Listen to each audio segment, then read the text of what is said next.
All right, what is up guys? Welcome to a brand new video. Today we have a bit of a different video, different setting. As you guys can see, we're in the office of FundedX. I'm here with Shimas, the CEO of FundedX, and we're gonna do an interview for you guys, a couple questions, what goes on behind the scenes and stuff like that.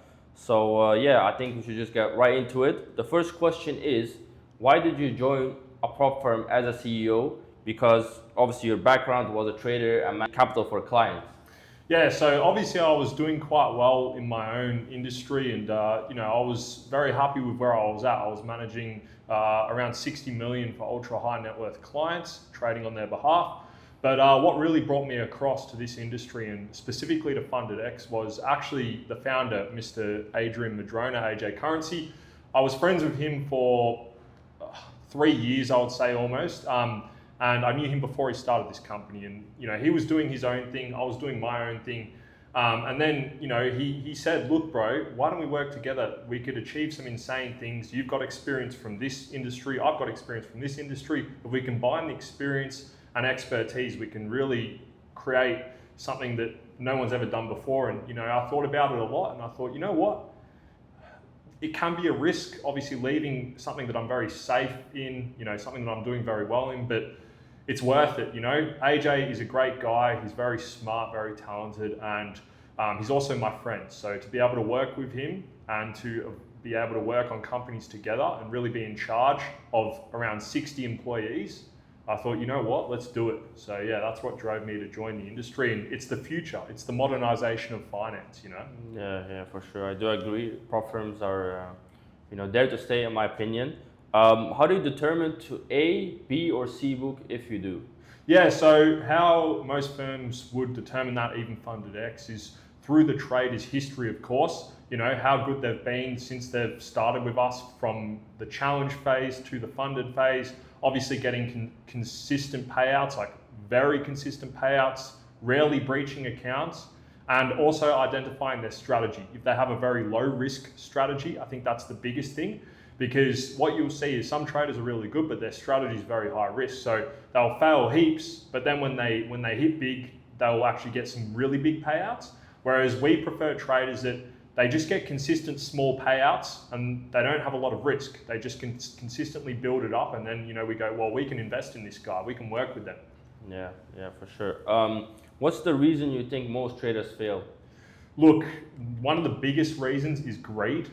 I think that the traders that I see that do the best are the traders that essentially they do 1 or 2 trades a day, max, and that's it. Whether they win, whether they lose, it's the same every time. What we see with most traders is they'll end up winning, and then they go, oh, I can get more, I can keep going, and they don't know when to stop. Yeah. And eventually that greed takes over and causes them to breach, unfortunately. Yeah, I do agree on that. What is the percentile of people that make it to the third payout?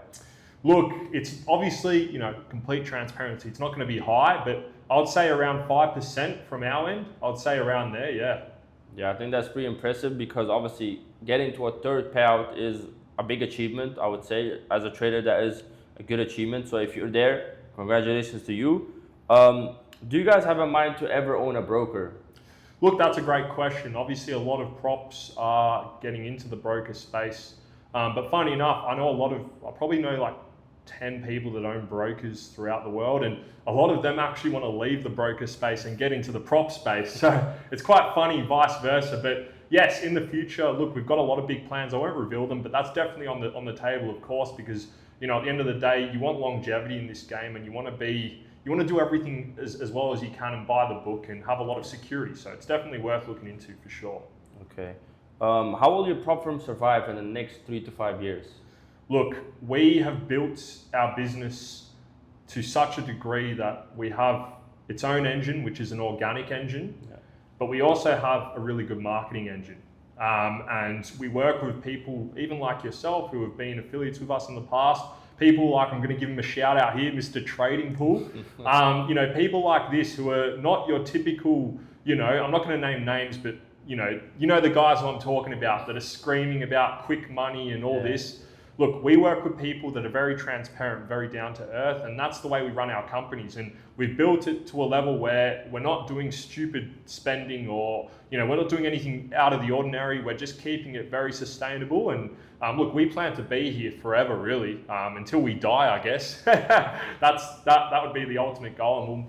And we have various businesses, not just FundedX. So we definitely have the sustainability there to be able to do that. Okay. How did you guys keep going, or how would you guys keep going after all the ups and downs, like MetaCode shutting down, migrations, system issues, tech issues, all that stuff? How did we keep going in the past? Yes. Oh, there's so many different ways. I'm going to give this guy a shout out. His name's Owen Morden, owner of TradeLocker. TradeLocker were a big help to us when obviously the MetaQuote situation. That's when TradeLocker came in and actually took over from them. Obviously that was DXTrade as well, but in my opinion, TradeLocker was absolutely fantastic. And that was one of the reasons how we were able to survive. Now, I'm not just putting that as the one pinpoint example, but basically there's always going to be, whenever there's a disaster, there's an opportunity for another company to come in. Like, this space is so big, there's billions and billions, even I would say trillions of dollars in the prop space. And when a company like, for example, MetaQuotes goes down, there's always going to be another company that's ready to take their spot, and they will cater to all the props, and that's how we survive. Now, with the tech side of things, our team is so good, so quick on their feet, so much experience that if we have a tech issue, we can resolve it straight away, either fix the tech or move on to a backup tech that we have. We have multiple techs involved. We don't just have one. So we are very much prepared for the worst always. Okay, yeah, very interesting. Why should someone buy an account with FundedX? Look, everyone knows that first and foremost, we're very transparent. We always try to stick to that, number one. Number two, 24-hour payout guarantee. I mean, not many firms have this. We pay out within 24 hours. We have done since the beginning. Another reason is we offer up to 100% profit splits. Don't know if a lot of firms do that. I know a lot are moving to that, but we definitely offer that, which is great for the trader. It means that everything they make, they can keep. And look, people will always complain about rules no matter what, but I believe that our rules are nowhere near as bad as some of the other firms out there. I've heard horror stories. So look, that's what I would say. And back to the payouts, because that's all everyone cares about, is getting a payout, getting their money. We've never missed a payout. When someone's requested a payout and they've passed all the risk criteria, we've never missed it. We've always paid out, always given them the money straight away, and that's how it will stay. Okay, yeah. Is there a conviction that your prop firm will never go down, and why? I don't think it will ever go down, because we've built ourselves up to a level where we have so many assets, so many companies. I mean, we don't just have one company, we have 4 companies. Not just that, we have an organic channel from the likes of AJ, the likes of Trading Pool, even myself getting up there a little bit with the followers, where we can confidently generate a lot of capital without needing any marketing, any expenses, just from ourselves marketing the firm. So to that degree, I don't think we'll ever go down. I think we've got too much sustainability, too much capital, and we're very much prepared for anything. Okay. Well, I was gonna ask, what other ways are you utilizing to keep the firm's cash flow? But I assume it's the other companies. Yeah. So look, we've got other companies. I won't name all of the companies, but there's stuff like Signal, CPA, High Ticket, things like this, which it's a lot based on education, helping traders. Because again, we want to build up a community of traders that we can help, right? And then eventually get them to that payout stage within the prop firm, which is amazing, right? So that's something that we're doing. Now we're also diversifying a lot of our capital into assets like property, watches, cars, you name it. And even investments. Actually, we trade ourselves, we invest into the stock market, into crypto, into all types of things to be able to leverage it ourselves to maximize profitability off any circumstance. Yeah, okay. Will you purposely fail traders to balance your balance sheet, or just to stay profitable? Look, it's impossible for us to do that. Obviously, there was a firm, not going to name names, that actually played around with spreads and things like that. We could never do this, and obviously, we do not want to go to jail or anything bad happen to us. That's, and I'll be transparent, firms do that, but whenever we see that there's a lot of payouts coming in, we actually use that as marketing more than anything.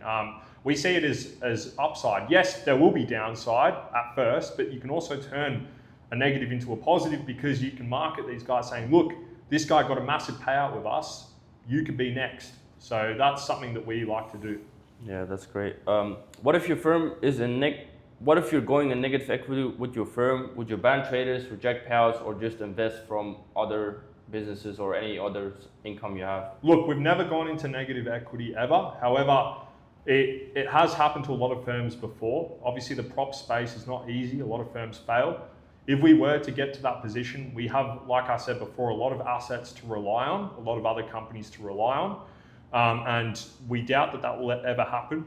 And we won't go down the path of failing traders because we just don't see the benefit in that, because that will just damage us even more. We'd rather diversify from other assets and businesses and then just change a few things maybe around how we structure the company. Yeah. Do you think that you want traders to fail to make more money? Look, to be completely transparent, of course, when a trader fails the challenge, the prop's going to make more money. However, that's not always the case. There is ways where the prop can make more money, especially if they're doing A book, B book, C book, where if traders are winning, the prop's also winning. But also, not just that, with a lot of payouts comes a lot more marketing, like I keep saying, where we can do trader interviews, we can do trader success stories, and we can also post the payouts everywhere for people to see. So yeah, there's always going to be negatives and positives to all these kind of situations. Yeah, I think it's always important to always take out the positives from the negatives, because that's how we keep going. It's also in life, physical, mental, everything. As long as you take the positives, it will always end up good. Why do you think prop firms are doing bad practices? Like I said earlier, a lot of prop firms fail. I think that, I don't know the statistic on that, but I know that a lot of prop firms fail. Yeah. Heaps of them. So I think that's why they go into bad practices. They start to panic. They start to go, I don't know how to do this. The good thing with us is AJ, first and foremost, has been a trader for almost 10 years. He's been in the prop space since the very beginning. And a lot of people don't know this about me, but so have I. I was with, actually, I don't know if I should name the firm. Everyone knows TFT, the Funded Trader. I was with them right from the start. They were one of the biggest. And I got a payout with them. And I also went to other firms like FTMO, as you know. And, of course, FTMO's, I'm not going to say we're better than them. FTMO's the benchmark. Everyone knows that. But I've been in the space since almost the beginning as well myself. So we know this space back to front. So I think, we know everything about the space. So yeah. Okay. What is the biggest difference in terms of habits on a challenge against a funded account? Biggest terms in terms of habits. Look, on the challenge phase, psychology comes in, right? People aren't too stressed about losing. Obviously, they don't want to lose their money that they've paid for the challenge, but it's like whatever. It's a challenge. It's it's technically the demo phase, whatever. It doesn't matter too much. Whereas on the funded phase, people start to panic. People start to overthink because they know that they can actually make money from this. So people start to go, oh no, I'm on the funded account now. Okay, I really need to look at everything I do, because one trade could result me in getting a $3,000, $4,000, $5,000, $10,000 payout. One loss could result me in blowing it all. So I think there's a lot more stress involved, because it's like when you trade on a live account, on your own broker, versus a demo account. Everyone is the best trader in the world on a demo account, right? Yeah. Because it's all about psychology. And it's the same, you could compare it to the funded stage, I'm sure you're aware of this, right? Like when you're in a challenge phase, you don't really care too much. You probably do, but when you get to the funded phase, you start to overthink a bit, right? Yeah, it's a bit different, yeah. Yeah, so that's how it would go, yeah. Yeah, so, and then the last question is, obviously, since we talk about funded accounts, what would your advice be to keep your funded account and to consistently get payouts? Look, just be disciplined. Don't be greedy. The best traders that have been with us for years on end and haven't really failed have been the guys that are getting every week or two, between $1,000 and $5,000 payouts. Yeah. And they don't go for the 20, 50, 100K payouts because they know that it's such a risk. And again, you know, with props out there, you know, they don't like that either. A lot of prop firms, they don't like when people go for the big ones. They reward traders that are always doing consistent and small payouts. And look, from my perspective, the best traders that I see are the guys that are doing 1 to 3 trades a day, and they're consistently getting that wage, I guess you could say. Like they're making like 200, 300,000 US a year from payouts, which is a good job. That's a good job. That's a wage for them. And they know exactly what to do. They stick to one pair as well. What we see is traders, they get addicted. Yeah. They go, shit, there's no volatility on gold. There's no movements on gold. Let's move to USD JPY. Let's move to another pair. And what happens after that is they're not familiar with the pair. So they start doing different strategies and it just doesn't work. Yeah. Always stick to one pair that you know best. You know, I see even AJ, he only ever sticks to one pair and that's it. You know, even me, there's 2 pairs I stick to, US 30 and gold. I've done those pairs for years on end.